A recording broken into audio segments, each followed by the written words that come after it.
반짝반짝 빛나는 책모닝 1717일차를 시작하겠습니다. 네, 1717일차입니다. 곧 5년이 될 겁니다. 네. 네, 오늘 역행자죠. 역행자 책 너무 재밌어요.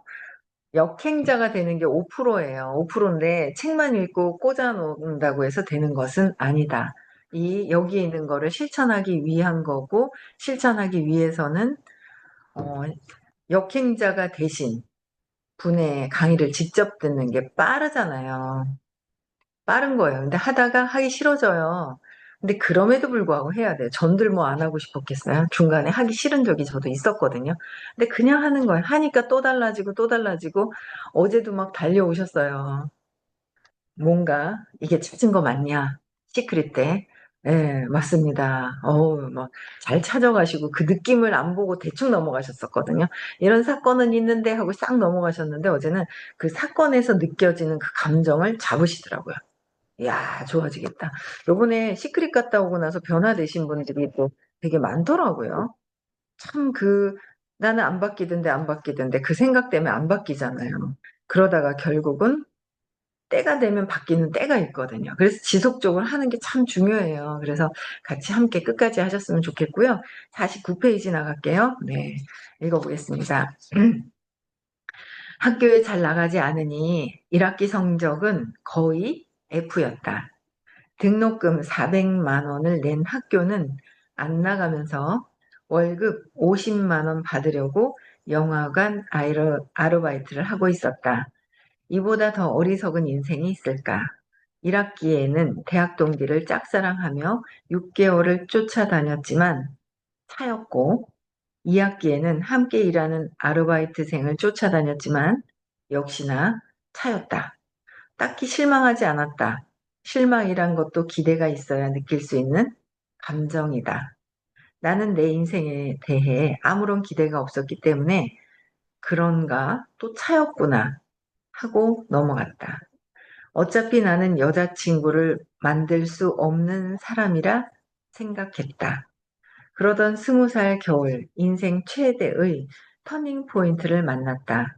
같이 아르바이트를 하던 누나가 명진아, 안산중앙도서관이라는 데가 생겼는데 정말 너무 좋더라 하고 지나가듯 말했다.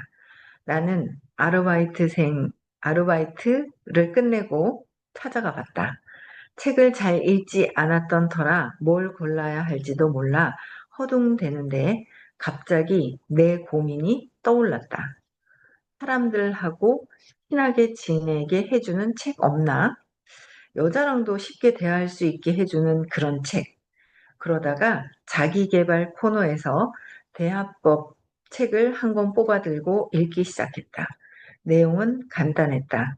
자기 말을 하기보단 경청하라는 것. 그리고 나서 다른 대화법 책들도 몇 권 더 읽었다. 공통으로 나온 내용들이 있었다.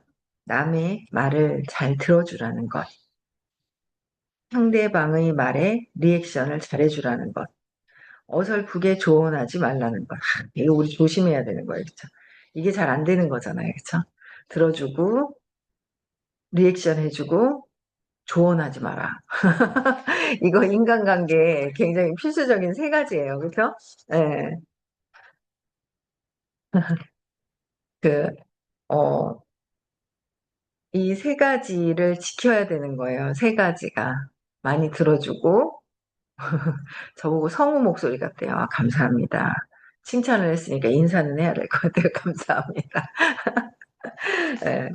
어, 남의 말을 들어주고 경청하는 거 들어줘야지만 되잖아. 들어주는 게 굉장히 핵심적인 거예요. 그래서 들어주고 그 다음에 리액션 해주고 그 다음에 어설프게 조언하지 말아요. 자꾸 조언하고 싶어요. 자꾸 조언하고 싶어가지고 딱 집어서 이렇게 얘기해주고 싶고 저 모르는 것 같아서 잘난 척하고 칭찬은 아니고 물어본 거예요. 성우냐고요? 아, 성우는 아닌데요. 성우냐고 칭찬한 게 아니라 성우냐고 물어봤대요. 성우는 아니에요. 성우. 네.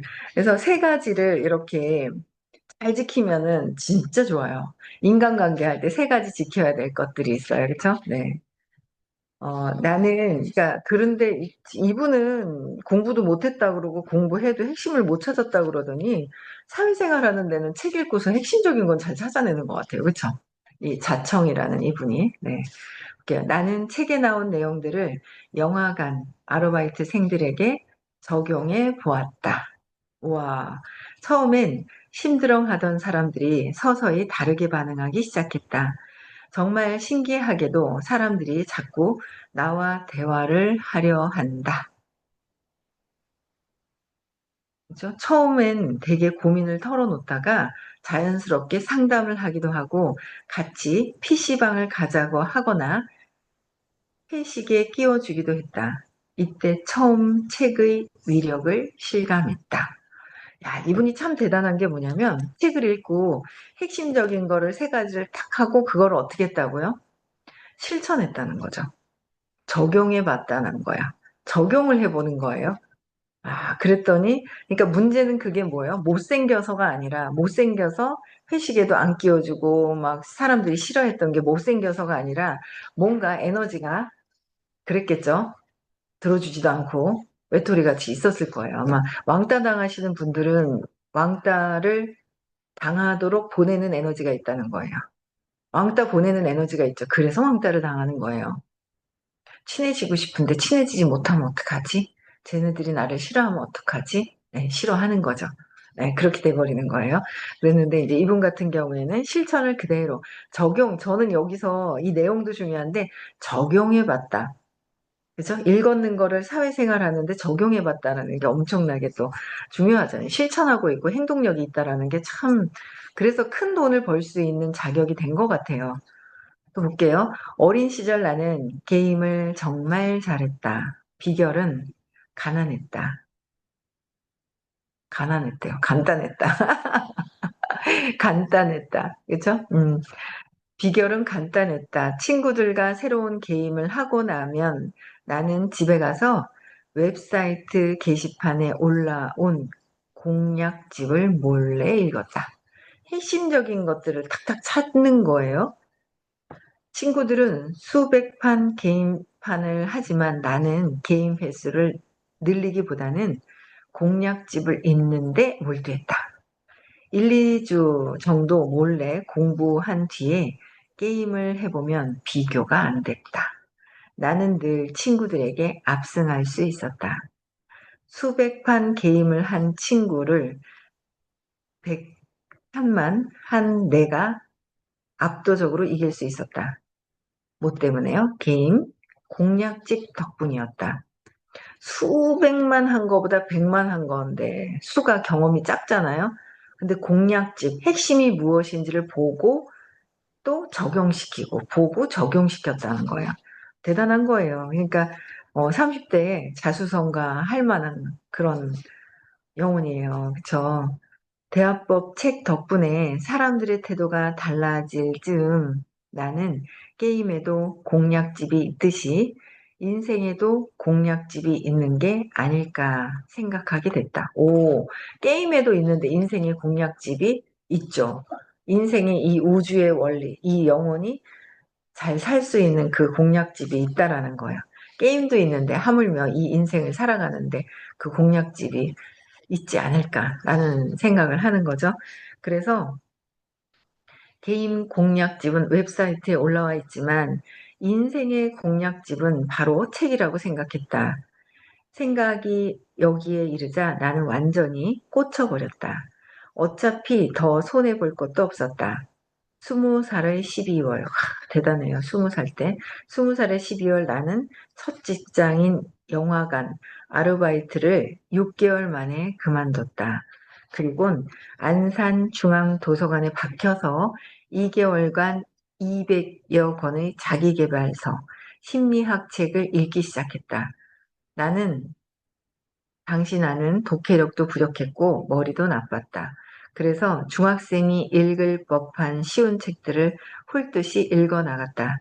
그러다 마음에 드는 구절을 만나면 모두 노트에 적었다.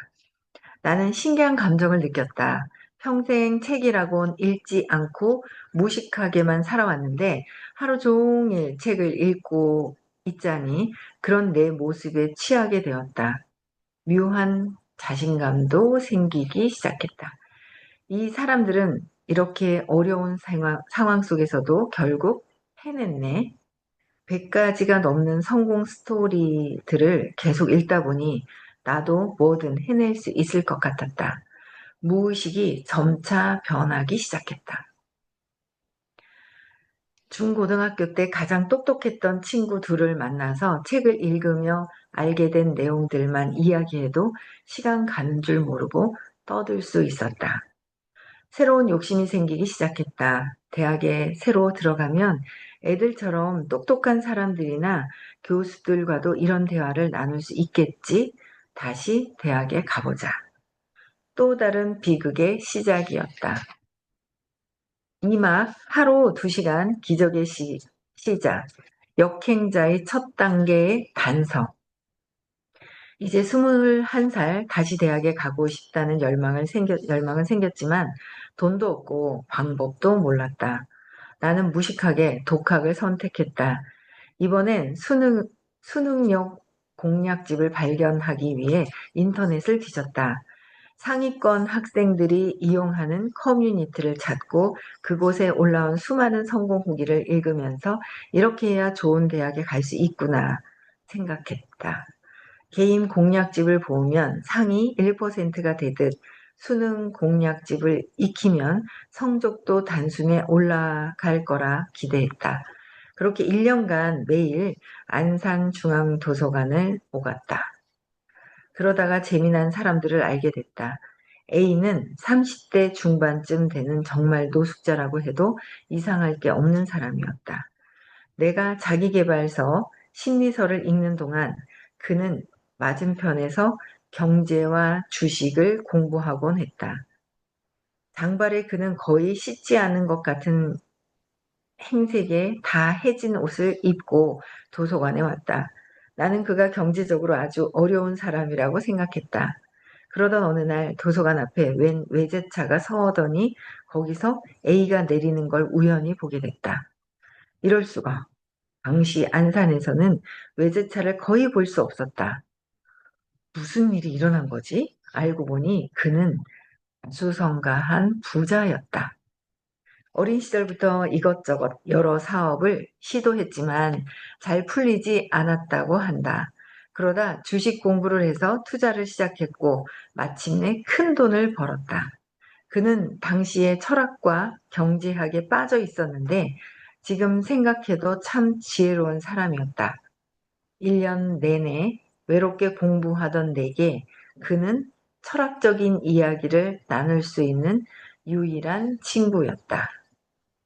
하반기에는 50대 아저씨 B를 만나게 됐다.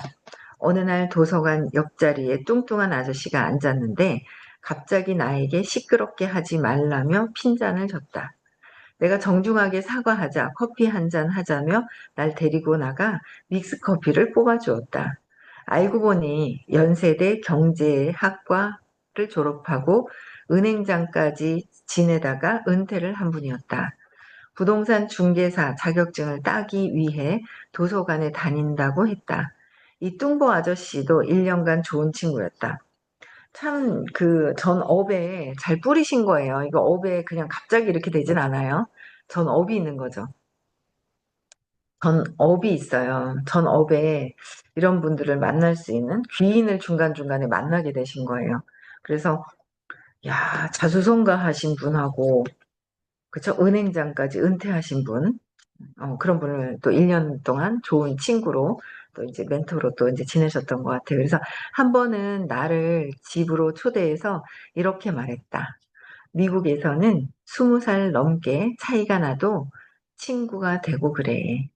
너랑 나는 30살 넘게 차이가 나지만 친구야.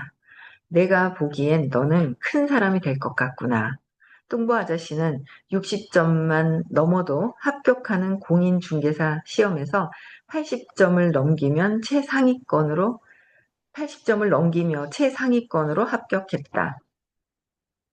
이 두 사람은 1년간의 외로운 생활 동안 좋은 친구였다. 두 분은 사회에서 충분히 성공한 사람들이었으며 항상 내가 잘 풀릴 것 같다고 말해 주었는데 그게 큰 힘이 되었다. 그럼 내 수능 결과는 어땠을까? 그분들의 기대와 달리 내 점수는 평균 4, 5등급에 머물렀다. 어떤 대학에도 갈 수 없는 점수였다. 나는 너무 창피한 나머지 노숙자 아저씨, 뚱보 아저씨에게 먼저 연락할 수가 없었다.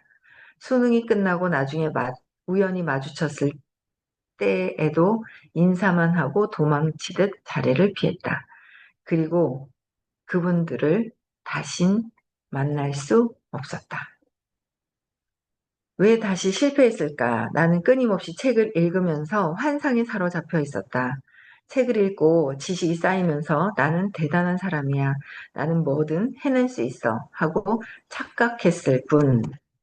이렇게 얘기할 수 있잖아요. 요거는 현재의식에서. 현재의식에 나는 부자야. 나는 할 수 있어. 할 수 있어. 나는 이런 사람이야. 이런 사람이야. 한다고 해서 그 무의식에 있는 신념이 상처가 해결되는 건 아니더라는 거죠. 제가 요새 그런 걸 봐요. 진짜 해결 안 하고 꽁꽁 감춰놓은 열등감이 있어요. 그게 뽀로로로로 요새 올라오고 있어요. 그쵸? 저 말고. 저는 계속 해결을 엄청 많이 했어요. 열등감이 있어요. 뽀로로로 올라왔던 열등감을 계속 해결을 하고 있었어요. 그랬더니 그 열등감이 싹 이제 해결이 되면서 열등감이 해결이 되는 거예요. 그러니까 편안해지고요. 다, 야, 저 사람 장군감이네. 야, 잘하겠다. 관심을 끌기 위한 행동에 아주 그런 것들의 모습이 있는데 그게 그런 분이 또 필요해요. 이야, 잘하겠다. 좋은 거예요? 좋은 거예요. 그래서 그런 분들도 되게 좋고 옛날에는 저 사람 막 관심 끌고 막 이런 그런 생각을 했을 거예요. 그런데 되게 좋더라고요. 그래서 엄청 좋고 또 새로운 분들도 이런 분 저런 분 막 있잖아요. 막 또 어떤 한 분도 있었어요. 저랑 2시간 미팅하려고 그러다 4시간 넘게 미팅하고 가신 분이 있거든요. 그분도 아주 그냥 재미나게 얘기를 하는데 막 깔깔거리고 웃고 있잖아요. 뭐 하여튼 좋은 분들 너무 많이 오고 옛날에는 좋은 분인지 모르고 못 알아봤던 것들이 엄청 많아요. 근데 지금은 이제 그런 열등감들을 내가 열등감이 있으면 너무 예뻐도 열등감이 있고요. 그다음에 너무 똑똑하게 저는 공부를 못했단 말이에요. 대학도 못 갔어요. 그죠? 고등학교만 나왔어요. 그랬더니 대학 나오고 똑똑한 사람들만 보면 그렇겠어요. 근데 요새는 저는 그런 생각을 했거든요. 아니 선생님 그룹에는 똑똑한 사람들이 많고 내 그룹에는 보면 똑똑한 것보다는 행동력 있는 사람, 행동력 있는 게 더 좋죠. 그런 사람만 있네. 그런데 요새는 있잖아요. 숙대생이 2명이나 들어왔잖아요.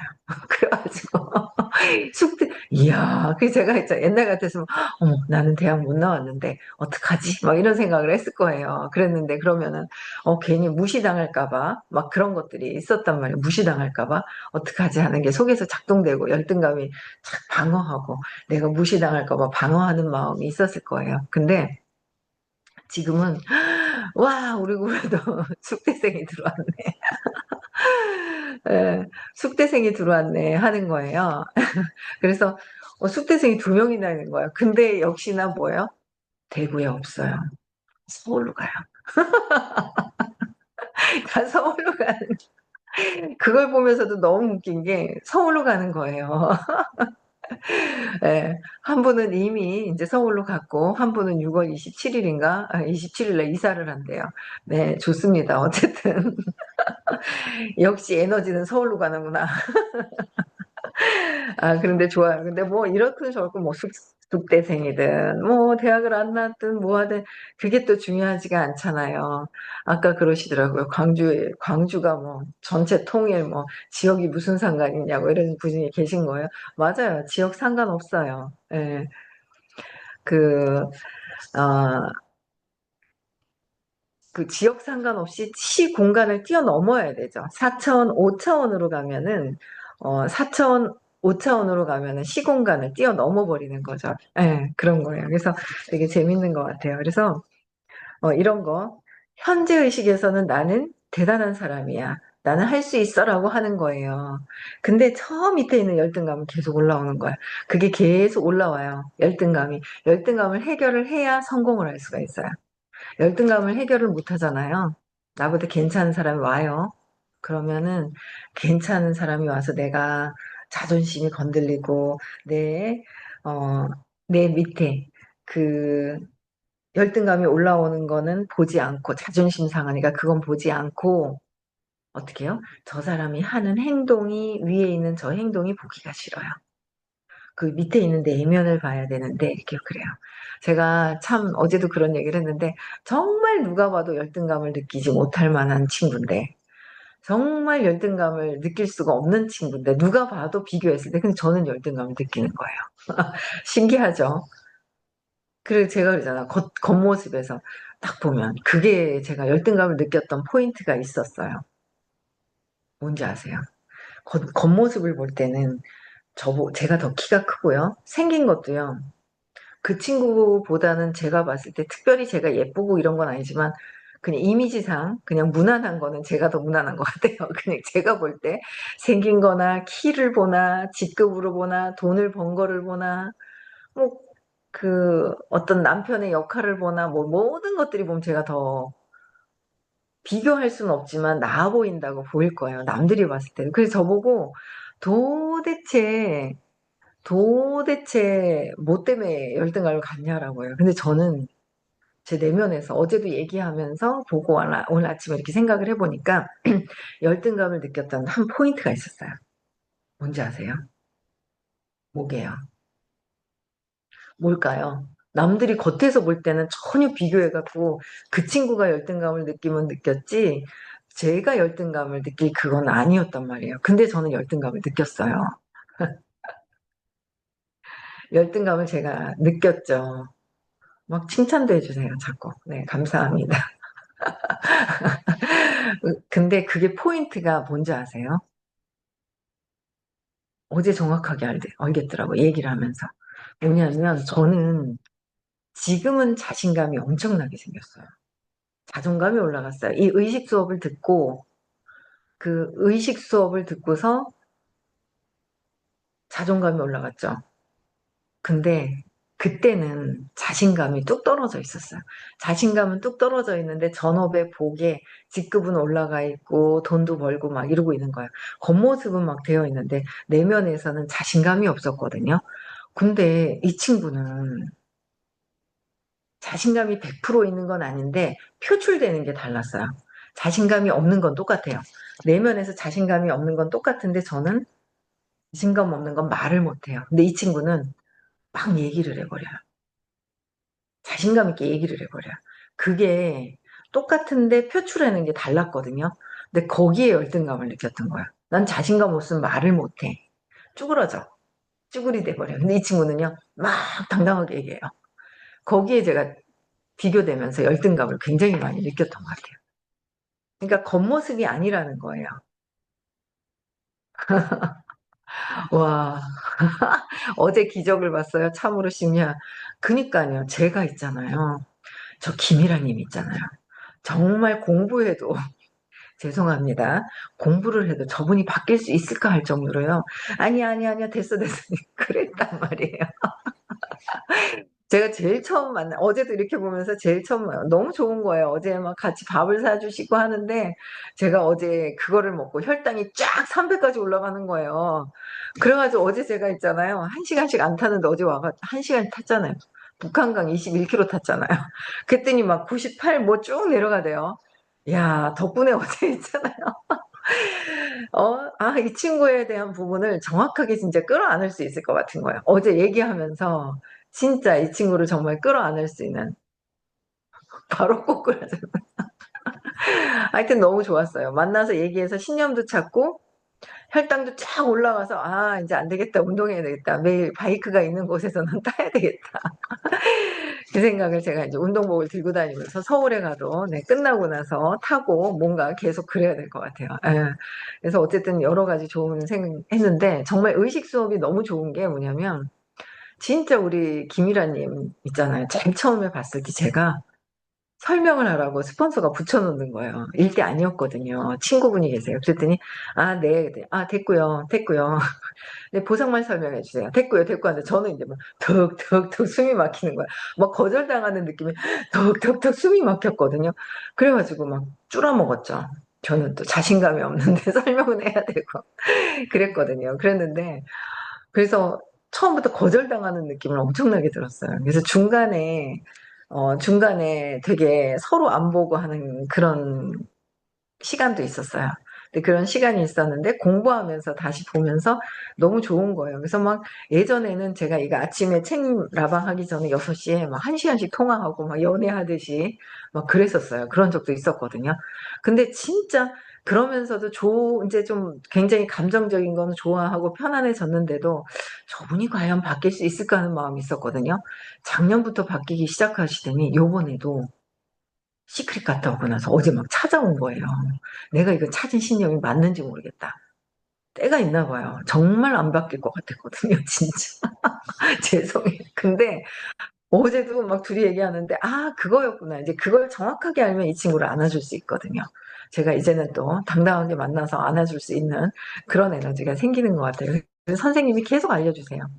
이 친구는 공부해야 된다라는 거를 계속 안을 수 있어야 된다는 메시지를 계속 주시는데 그랬던 것 같아요. 그래서 네, 오늘 벌써 30분이 됐어요. 여기 현재의식 읽다가 다시 그랬어요. 그래서 현재에서는 내가 할 수 있어 하지만 내면에서의 진짜 열등감 있잖아요.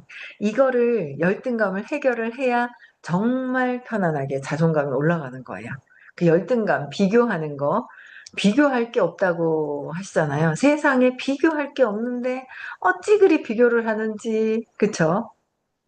우리 이 세포 속에서부터 비교하고 경쟁하고 막 하는 게 몸에 익숙해져 있는 세포 속에서부터 선사시대부터, 여기서 선사시대부터 나와요. 선사시대부터 비교하고 막, 이겨야 되고 했던 것들 때문에 몸에 배어서 그렇다라는 거를 또 말씀을 해 주셨어요. 오늘 더 읽으려고 하다가 30분이 넘었어요. 왜 다시 실패했을까부터 내일 다시 읽겠습니다. 내일 1718일차 나가겠습니다. 오늘 여기까지 하고요. 오늘 대구에서 수업 있는 날이에요. 의식 수업 있는 날이라서 대구에서 수업 있습니다. 그래서 많이들 들으시고 찾아와서 들으시면 좋을 것 같고요. 오늘도 어제 미리 여쭤봤어요. 그랬더니 연달아 수업을 하신다 하더라고요. 그래서 선생님 간식만 준비를 하고 나머지는 네, 간단하게 저도 네, 해결을 해야 되겠습니다. 저도 편안해지는 것 같아요. 한 번씩 또 대접해 드릴 수 있어서 좋았는데 어쨌든 그렇습니다. 그래서 빨리빨리 이렇게 하시는 것 같아요. 그래서 오늘 또 대구에서 수업이 있고요. 토요일 날은 서울에서 수서 타워에서 수업이 있고요. 9월 6일, 7일 날 다음 시크릿이 있어요. 시크릿 때 더 많이 가셨으면 좋겠습니다. 네. 투표는 저는 사전 투표했거든요. 투표 혹시 안 하신 분 계시죠? 네. 꼭 투표하셨으면 좋겠습니다. 네. 우리 사랑동기님께서 투표했는지 확인하십니다. 네. 투표 다 하셔야 돼요. 안 하셨는 분들은 꼭 하셔야 됩니다. 그쵸? 네. 꼭 국민의 의무를 다합시다. 네. 투표합시다.